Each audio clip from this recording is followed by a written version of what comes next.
লাখো প্রাণের বিনিময় 1971-এর স্বাধীন বাংলাদেশ, 75-এর 7ই নভেম্বরের আধিপত্য বিরোধী তাবেদার মুক্ত বাংলাদেশ, 90-এর স্বৈরাচার বিরোধী বাংলাদেশ এবং 2024-এর ফ্যাসিবাদ বিরোধী বাংলাদেশ।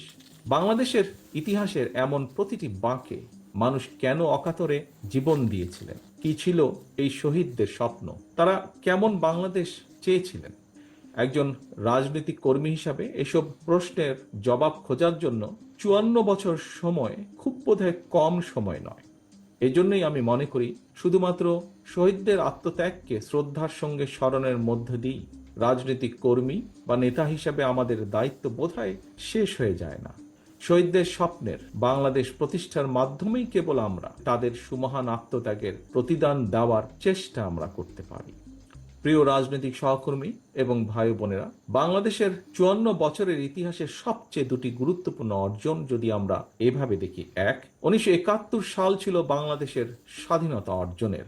2, 2024 সাল ছিল দেশ এবং জনগণের স্বাধীনতা রক্ষার।